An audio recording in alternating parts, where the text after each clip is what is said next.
नमस्कार। आज मैं आपको कल की अपराध कथा के पार्ट 2 यानी भाग 2 को बताऊंगा। कल की अपराध कथा हरियाणा की एक बहुत ही दर्दनाक अपराध कथा थी। कल मैंने आपको बताया था कि 15 जून 2007 को हरियाणा की एक बस कुरुक्षेत्र से करनाल की तरफ जा रही थी। करनाल से कोई 20 किलोमीटर पहले एक स्कॉर्पियो सवार 7-8 लोग, जिनमें एक बुजुर्गवार था, उन्होंने बस को रोक लिया। बस के सामने स्कॉर्पियो खड़ी करके बस पे चढ़ गए। बस के भीतर बैठे किसी व्यक्ति ने बताया कि ये रहा मनोज यानी उस युवक को 24-25 साल उम्र होगी और उसके साथ बैठी एक 19 साल की दुबली पतली सी लड़की इन दोनों को खींचकर बाहर ले आए। लड़के को लाठियों से, डंडों से बुरी तरह से पीटा। गाड़ी में से, स्कॉर्पियो में से रस्सी ले आए। रस्सी से उसके हाथ को बांध के और उसका एक भाग स्कॉर्पियो के पीछे बांध दिया और लड़की को स्कॉर्पियो में बिठा लिया। बिठाने से पहले उसे भी बड़ी उसके साथ मारपीट की, तमाम गाली गलौज की। करीब 3 किलोमीटर स्कॉर्पियो के पीछे बंधा हुआ लड़का यानी मनोज चीखता रहा, चिल्लाता रहा। जब उसकी खालें तक उधड़ गईं तो फिर उस बुजुर्गवार ने, जो बैठा हुआ था, अधेड़ व्यक्ति ने, जो बदमाशों के साथ या उन लोगों के साथ जो स्कॉर्पियो में बैठा हुआ था, उसने गाड़ी रोकने का आदेश दिया। गाड़ी रुकते ही उन दोनों को खींचकर पास के एक खेत में ले गए। खेत में फिर उन लोगों ने उसे मारना शुरू कर दिया। थोड़ी देर में एक मारुति से 2 सफ़ेद पोश लोग, बिल्कुल जैसे वो कहते हैं कड़कड़ाती हुई पैंट, कुर्ता पैजामा पहने हुए, और उनमें से एक ने उस लड़के को फिर लाठियों से प्रहार करना शुरू किया। थोड़ी देर में उसके प्राइवेट पार्ट्स में पूरी लाठी घुसेड़ दी और उसके तुरंत बाद ही वो ठंडा हो गया और ऐसा लगा जैसे उसकी मौत हो गई। लड़की को इस बीच में मारा नहीं गया, ज़्यादा पीटा नहीं गया। ये कहा गया कि ये मर जाएगी तो मनोज की मौत कैसे देखेगी। उसको जिंदा रखा गया और जैसे ही वो मर गया वैसे ही उसको भी मारना पीटना शुरू किया। जिस लड़के ने उस मनोज को उसके प्राइवेट पार्ट्स में लाठी डाली थी, उसी ने फिर से लड़की को पीटना शुरू किया। उसके दोनों गाल दबा के उसका मुंह खोला और सल्फास की एक पूरी शीशी उसके मुंह में डाल दी। उसके बाद उसके मुंह को वो उसकी चुनरी से वो बांधते रहा, दबाता रहा ताकि उसका मुंह न खुलने पाए। फिर उसने देख लिया कि दोनों की ही मृत्यु हो गई। उस अधेड़ से आदमी ने ये आदेश किया कि दोनों को बोरियों में भर लिया जाए। उन दोनों को बोरियों में भर लिया गया और वहाँ से करीब 5 किलोमीटर चलने के बाद नहर में फेंक दिया गया। ये कहा गया कि नहर में फेंक दो, तो नहर में उसे फेंक दिया गया। नहर में फेंकने के बाद सब लोग अपने अपने घर चले गए और फिर 7 दिन बाद यानी 1 हफ्ते बाद ये दोनों लाशें उस जगह से 100 किलोमीटर दूर नारनौद इलाके में, हिसार के नारनौद इलाके में नहर के दोनों किनारे पर एक एक बोरियां मिल गईं। कृष्णा नाम का एक व्यक्ति जो नहर के किनारे से उसके दूसरी तरफ किसी गांव में जा रहा था, उसने उस दुर्गंध और बोरियों को देखने के बाद पुलिस को सूचना दी। पुलिस आई, उसने उसको खोला। तमाम फॉरेंसिक टीम ने अपना काम किया और ये देखा कि उसमें एक लड़का है और एक लड़की है। लाश बुरी तरह सड़ गई थी। उनकी फ़ोटोग्राफ कराई गई और फिर उनका पोस्टमार्टम करके 3-4 दिनों तक वेट किया। जब कोई नहीं आया तो लावारिस मानकर उनका अंतिम संस्कार कर दिया गया और कोई भी सूचना थाने को, नारनौद के थाने को कोई भी सूचना ऐसी नहीं मिली कि ऐसे 2 लोग कहाँ से गायब हैं, क्यों गायब हैं, कब गायब हुए थे। अब 4 दिन, 3-4 दिन, 5 दिन हो गए थे। 3-4-5 दिन क्या, 1 हफ्ता तो लाश के मतलब घटना के बाद 1 हफ्ते बाद लाश दिखी उसके बाद भी 4-5 दिन हो गए थे, पुलिस को किसी तरह की कोई सूचना नहीं मिल पाई थी। इस बीच में जब मनोज चला था कुरुक्षेत्र से, तो उसने कहा था अपनी माँ से कि मैं करनाल जाऊंगा, करनाल से मैं दिल्ली चला जाऊंगा। ये भी बताया था कि लड़की भी उसके साथ है और उन दोनों ने दिल्ली में कहीं शादी कर ली है। फिर उसने कहा मैं फ़ोन करूंगा। माँ जो मनोज की थी चंद्रपति और बहन सीमा उसका घर पे इंतज़ार कर रही थी। शाम तक उसकी कोई सूचना नहीं आई, अगले दिन तक भी कोई सूचना नहीं आई। वो दोनों परेशान होने लगीं और बार बार उसके मनोज के मोबाइल पर फ़ोन करने लगीं। हर बार फ़ोन यही कहता था this mobile number is switched off. देख देख कर वो परेशान हो गई। शाम हो गई लेकिन कोई जवाब नहीं मिला। शाम को देर रात चंद्रपति और मनोज की बहन सीमा से, चंद्रपति यानी माँ ने अपनी बेटी से कहा कि कुछ ठीक नहीं लग रहा है और उसने ये कहा था कि वो पहुंच जाएगा और उसका कोई फ़ोन भी नहीं आया।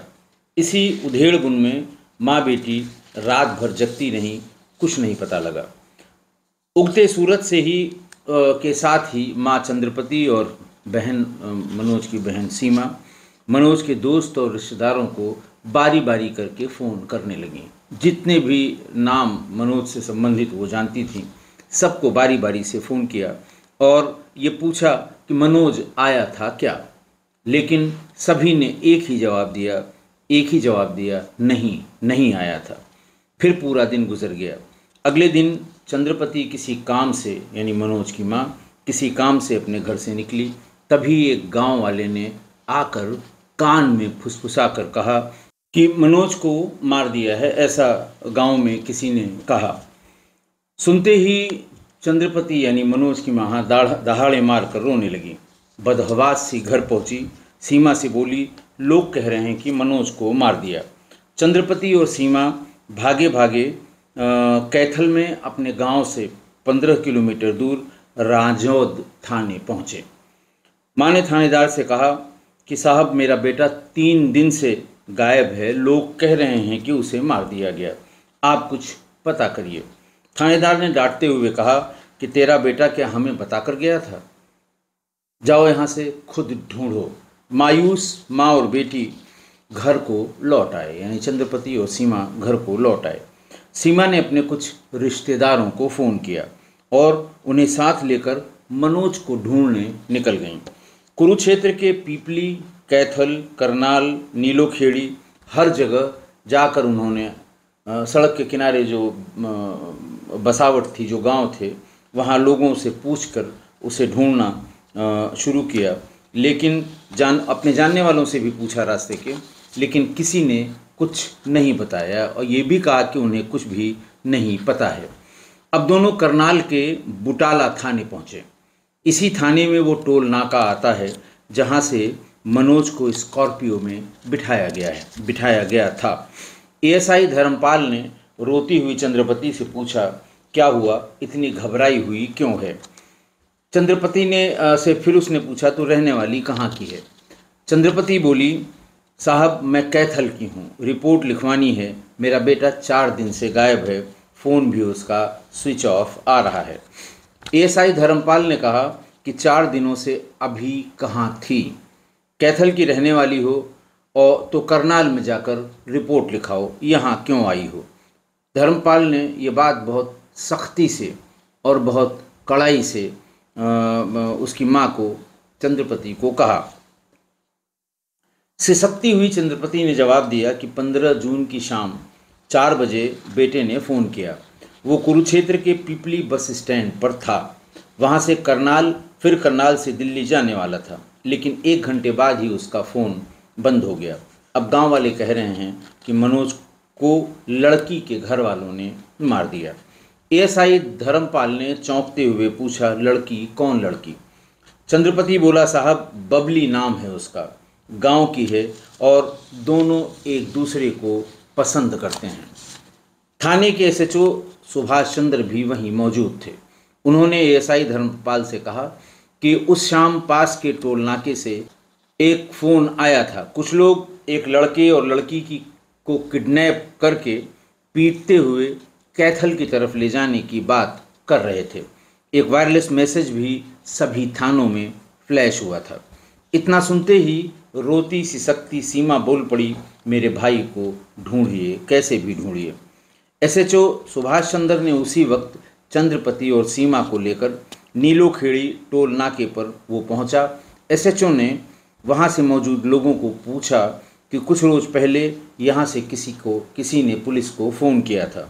डरते डरते टोल के ठेकेदार कुलदीप ने बताया कि साहब मैंने ही फ़ोन किया था। 8-10 लोग थे, एक लड़के को घसीटते हुए ले जा रहे थे, कैथल की तरफ गए थे। अंदर एक लड़की थी, मैंने गाड़ी का नंबर नोट कर लिया है। सीमा ने पर्स से मनोज का फ़ोटो निकालकर कुलदीप को दिखाया। कुलदीप बोला, हाँ यही लड़का था। इसका एक जूता भी मेरे पास है, क्योंकि जब उसे जीप में पीछे बांधकर घसीट रहे थे तो उसका एक जूता बाहर छूट गया था। फिर उसने कुलदीप भागता हुआ टोल नाके के किनारे गया, झोले से जूता निकाल कर ले आया। चंद्रपति और सीमा रोते रोते कहने लगे कि ये तो मनोज का ही जूता है। कहाँ गया मेरा मनोज? उन लोगों ने क्या किया मनोज के साथ? वो जिंदा भी है या जिंदा नहीं है? दोनों उस जूते को चूमने लगी, माथे से लगाने लगी। चंद्रपति बेहोश हो गई। एसएचओ सुभाष ने कुलदीप से पूछताछ की। 15 जून की शाम को टोल की डायरी देखी। उसके बाद चंद्रपति और सीमा को लेकर थाने चले गए। थोड़ी देर एसएचओ कुछ सोचता रहा, फिर अचानक उसकी टोन बदल गई। उसने कहा, देखो ताई, ये मामला हमारे थाने का नहीं है। कैथल की रहने वाली हो, वहीं जाकर रिपोर्ट दर्ज कराओ। उसने दोनों को डांट कर भगा दिया। अब दोनों रोते दिलकते डीएसपी करनाल के दफ्तर पहुंच गए। चंद्रपति अब बुरी तरह से टूट गई थी। उसे भी समझ में आने लगा था कि मनोज के साथ क्या हुआ होगा। वो डीएसपी के सामने चीख चीख कर रोने लगी। सीमा ने किसी तरह उसे संभाला। चंद्रपति ने कहानी बतानी शुरू की। चंद्रपति यानी मनोज की माँ ने, कि कैथल के करोड़ा गांव की रहने वाली हूँ, 4 मेरे बच्चे हैं, मनोज इनमें सबसे बड़ा है। मनोज की गांव में ही बिजली के सामान की दुकान थी और गांव की ही बबली कभी कभार दुकान पर आती थी। धीरे धीरे वो एक दूसरे को पसंद करने लगे। दोनों छुपकर घंटों फ़ोन पर बातें करते थे। 1-2 बार मैंने मनोज को टोका भी था कि गांव की लड़की है, उसके घर वालों को पता लगा तो आफत हो जाएगी। पूछा उसने डीएसपी ने, क्यों ऐसा आप कह रही थी? तो उसने कहा कि साहब बबली भी जाट है और गोत्र भी हम लोगों का एक ही है, बनवाला। गांव परिवार कोई भी इस रिश्ते के लिए कभी तैयार नहीं होगा। हम बिरादरी की बात जानते हैं। फिर भी मनोज की जिद की कि तुम बबली के घर जाकर बबली का हाथ मेरे लिए उनके घर वालों से मांगो। माँ थी और उसने कहा अच्छा ठीक है।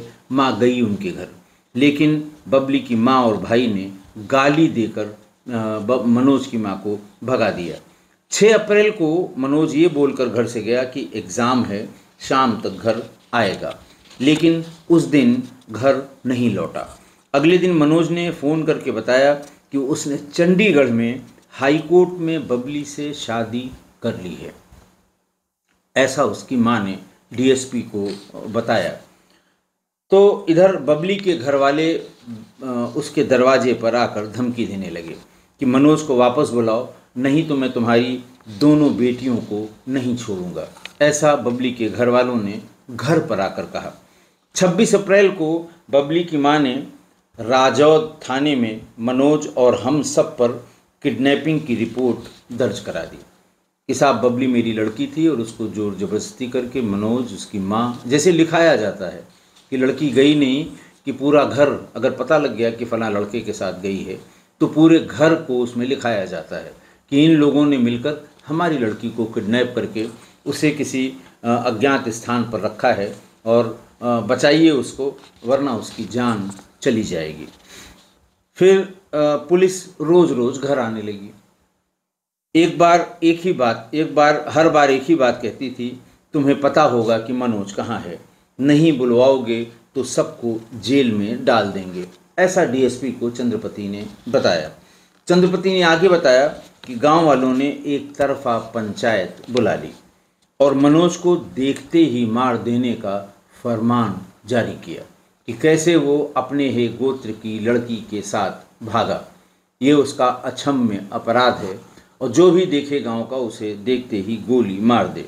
उसके फैसला न मानने पर 25,000 के जुर्माने का भी ऐलान कर दिया पंचायत ने। एक तरफा पंचायत जिसमें मनोज के घर वालों को सूचना भी नहीं दी गई। चंद्रपति रोते हुए बोली, बबली की मां ने हम पर जो अपहरण की एफआईआर कराई थी, 12 जून को उस केस में हमें कैथल कोर्ट से जमानत मिल गई, लेकिन अदालत ने 2 दिन बाद ही 15 जून को मनोज और बबली को भी तलब कर लिया। मनोज और बबली आ भी गए। 15 तारीख को जब बुलाया गया तो वो दोनों थाने पर आ गए। वो पहले राजौंद थाने में उन्होंने बयान अपना दर्ज कराया, फिर कैथल कोर्ट में बयान दर्ज कराया कि दोनों ने अपनी मर्जी से शादी कर ली है, बबली के घर वालों से उसे खतरा है। इस पर कोर्ट ने दोनों को सुरक्षा देने का आदेश दे दिया।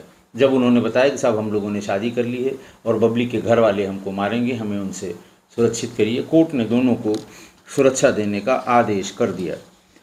चंद्रपति आगे बताती है, डीएसपी से ये बात हो रही है कि मनोज फोन पर बता रहा था कि कोर्ट से निकलते ही पुलिस ने उन्हें कुरुक्षेत्र में पीपली के पास छोड़ दिया। इस बीच बबली के चाचा मामा और कई लोग उनका पीछा कर रहे थे। जब वो लोग एक बस में बैठे तो उसमें भी 2 लोग पहले से उस बस में बैठे थे जो बबली के रिश्तेदार थे। तब मनोज ने पुलिस को फ़ोन करके फिर पुलिस को बुला लिया और पुलिस ने दोनों को इस बस से उतार लिया, थोड़ी दूर तक इधर उधर ले गए, फिर उसको दूसरी बस में बिठा दिया। मनोज का कहना था कि अब वो यहाँ आसपास नहीं रुकेंगे, अब वो दिल्ली जा रहे हैं। ऐसा फ़ोन पर मनोज की माँ को मनोज ने बताया था। ये पूरी कहानी जब सुनी डीएसपी ने तो उनके सामने तस्वीर साफ हो गई। मामला एक ही गोत्र के लड़का और लड़की के प्रेम संबंधों का था। डीएसपी साहब भी ये समझ गए कि इसमें आगे क्या हुआ होगा। लड़की के घर वाले तैयार नहीं थे किसी भी कीमत पे, उन्होंने छुप कर शादी कर ली, तो लड़की वाले शायद उन्हें मारना चाहते थे। हालांकि नारनौद में मिली लाशें मनोज बबली की हैं, ये बात अभी तक भी साफ नहीं हो पाई थी। उन्हें तो नारनौद पुलिस ने लावारिस समझकर जला दिया था। डीएसपी ने तुरंत बुटाना थाने को फ़ोन किया और एसएचओ सुभाष चंद्र को आदेश किया कि इन्हें भेज रहा हूँ, इनकी एफआईआर दर्ज करिए। उसी दिन एसएचओ सुभाष ने आईपीसी की धाराएं 364 यानी अपहरण करना, 302 यानी कत्ल, 201 यानी सबूत मिटाना और 120B यानी आपराधिक साजिश रचने की एफआईआर दर्ज कर ली। पुलिस ने करोड़ा गांव में बबली के घर और रिश्तेदारों के यहाँ छापा मारा, लेकिन वहाँ कोई नहीं मिला। उसके घर से भी सब लोग और उसके रिश्तेदारों के भी सब लोग भाग गए थे। पुलिस को बबली के चाचा, मामा और मामा के बेटे का मोबाइल इस छापे के दरमियान मिल गया। अब पुलिस ने टोल नाके के ठेकेदार कुलदीप से स्कॉर्पियो का नंबर लिया। नंबर का पता चला कि वो किराए की स्कॉर्पियो थी। उसके मालिक से पूछताछ की और 4 दिन बाद पुलिस ने स्कॉर्पियो के ड्राइवर मनदीप को गिरफ्तार कर लिया। 1 हफ्ते बाद बुटाना थाने में खबर आई कि 23 जून को हिसार के नारनौद थाने में 2 लावारिस लाशें मिली थीं। सुनते ही मनोज की मां और बहन हिसार के नारनौद थाने पहुंच गए। पुलिस ने दोनों डेड बॉडी की तस्वीरें मां बहन दोनों को दिखवाई और दिखाते हुए कहा कि लाश में कीड़े लग गए थे। देखते ही चंद्रपति माथा और कलेजा पीटने लगी। सीमा ने मनोज को उसकी शर्ट और बबली को उसके पाजेब से पहचान लिया। ये पाजेब मनोज ने ही दी थी, लेकिन चूंकि पुलिस अंतिम संस्कार कर चुकी थी दोनों का, तो चंद्रपति और सीमा मनोज की राख लेकर लौट आई।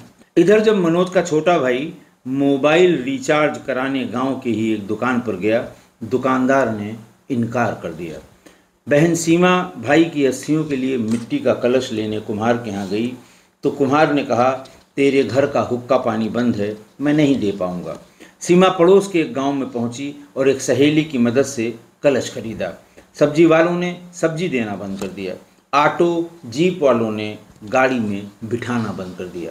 पंचायत, आप जानते हैं इस तरह की जो खाप पंचायतें होती हैं जाटों की, कितनी स्ट्रांग होती हैं और जल्दी कोई हिम्मत नहीं करता पंचायत में हुए जो फैसले हैं उनकी अवहेलना करने का। गांव में जो भी सीमा और चंद्रपति से मिलता था, एक ही सलाह देता था, केस वापस ले लो, जो हुआ सो हुआ। लाश की अब पहचान हो चुकी थी, लेकिन हत्या का कोई चश्मदीद गवाह नहीं था, अब तक पुलिस को नहीं मिला था। बिना चश्मदीद गवाह के कोर्ट में ये मर्डर साबित कैसे होगा? कातिलों को पुलिस ने कैसे पकड़ा और कैसे सुलझाई गई ये मर्डर मिस्ट्री? आगे की कहानी मैं थर्ड पार्ट में आगे जो पुलिस ने उसके लिए सबूत जुटाए, पुलिस ने चार्जशीट सबमिट की, पुलिस ने ट्रायल किया, ट्रायल में कौन कौन सी बातें बताई गई, ये हम आपको कल इसके पार्ट 3 में बताएंगे। आज के लिए बस इतना ही। बहुत बहुत धन्यवाद।